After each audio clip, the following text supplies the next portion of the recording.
Hello, awesome people. I hope you're having an amazing day today. Today we're taking a look at the book called Bloodname. It's published by Robert Thurston. It's in the BattleTech series. It's the second book in this trilogy, and actually the second book in the BattleTech series that's published by Rock in the late 80s that got launched it off. It's a sequel to Way of the Clans. Way of the Clans. Now this book is about 280 pages long. I knocked it out after 2 days.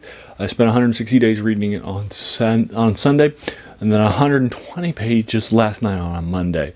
So I finished it in just 2 days. The first one, if you'll recall, I did it in just 1 day. On Saturday, it's 250 pages long. I just did it in three 2-hour-long settings and knocked out 80 pages at a piece. I did it pretty quickly. The sequel does have what I call sequelitis, when the sequel is longer and it probably didn't need to be. In this case, it's 40 pages longer, and I feel like there's a lot of setting, but not a lot of combat. And in fact, there's the last few scenes, the combat scenes.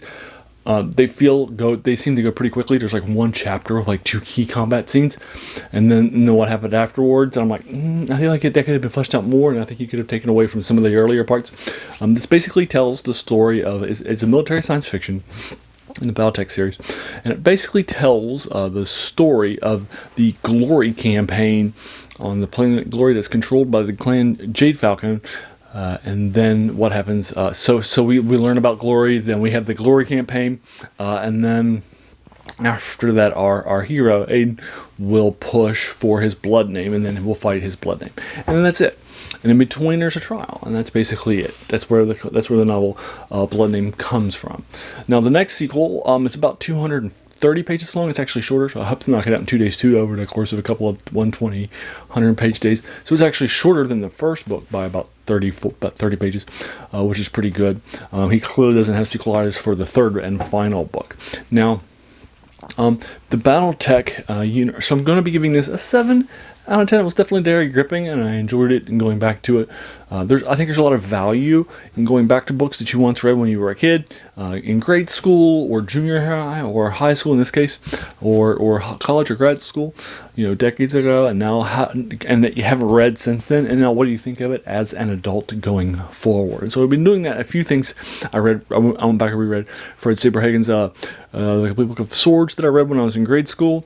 I reread, the Dragonlance, some of the Dragonlance novels that I hadn't touched once. For you guys, and by Margaret Weiss Tracy Hickman, the Twin series. I went back and reread, Lawrence Watt Evans' stuffs in the F. Schnarr series, like Misenchanted Sword, which I hadn't read since I was in junior high. He won Hugo Awards. I think there's a lot of value in doing that as an adult instinct. So I have not read any of the BattleTech books more than once, so I decided to go back and reread them. I was in the mood to knock it out. Now, this is a 31st century setting. It's set around 1,000 years into the future.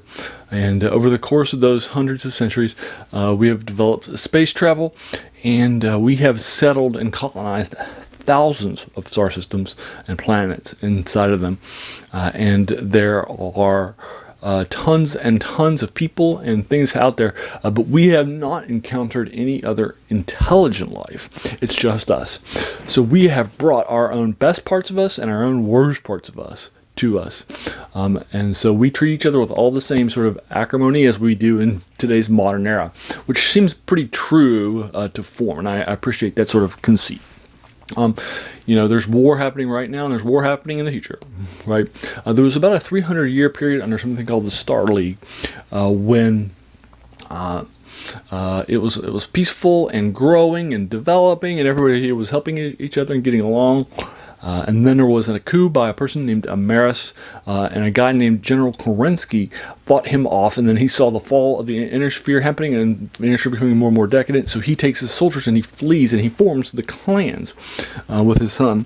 Nicholas Kerensky will form all of the sort of general sort of concepts of the clans and create them out in their periphery, away from the Inner Sphere. So what's going to happen now after 4 succession wars, as people have become increasingly using weapons of mass destruction against each other in these five houses called the Great Houses that are vying for the League of the Starcrown for centuries over the succession wars. Now the clan is invading, and the clans are actually considered the antagonists of most of these novels and stories and cartoons and those sorts of, and video games and those sorts of things. So to kick off the Rock BattleTech series with 3 books, a trilogy that does a deep dive into the clan concept with heroes and villains and so forth, is very interesting. Now, there were books published before this in the BattleTech series. They are just published by the company that made the BattleTech war game and role-playing game, FASA. Now they're being published by Rock, and Rock will also go back and republish all the ones published under the FASA label except for the first one. These are the first books that I read. Way of the Clans I actually used in an oral interpretation class for one of my theater classes in college, and Bloodname I just knocked out again for the second time. And so it's a lot of fun. And then on the third book I'll knock out hopefully in a couple of days, and then I'll hopefully enjoy that. And so we'll come back to that here in a little bit. And so that's where we are, sitting with the BattleTech stuff and going back and rereading. And I'm enjoying this sort of thing. And again, there's just a lot of IP in the BattleTech universe, from video games like MechWarrior and the recent BattleTech and the online MechWarrior Online, a war game, a role-playing game called MechWarrior, the BattleTech war game. Then there's like there's a collectible miniatures game. There's a collectible card game put up over to the coast. So a lot of different designers have released a lot of different games, and and then there's more than 100 novels in this series too. So there's a lot of different ways for you to interact with all of their various things that are happening. So there you are. I'll go ahead and leave you to it. Have you read Bloodname by Robert Thurston? Anything else by him?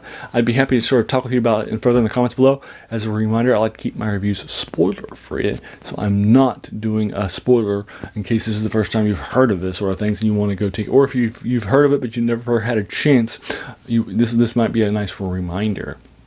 Also, as a reminder, this channel's name, the worst thing about new books, is a quote by a French philosopher named Jacques Joubert, who said that the worst thing about new books is that they keep us from reading the old ones. So I regularly go back and read novels and short stories and novellas from older times. And so late 80s stuff like this is definitely in the queue. So there you are. I'll go ahead and leave you to it. Thanks so much for your time. I appreciate you taking some time out of your day and investing it and watching my video. We all have so many things that are happening in our lives, and we're pulled in so many different directions. So the fact that you spent this time with me is incredibly humbling, and I appreciate it. Also, thanks so much for watching my video. Have a good one.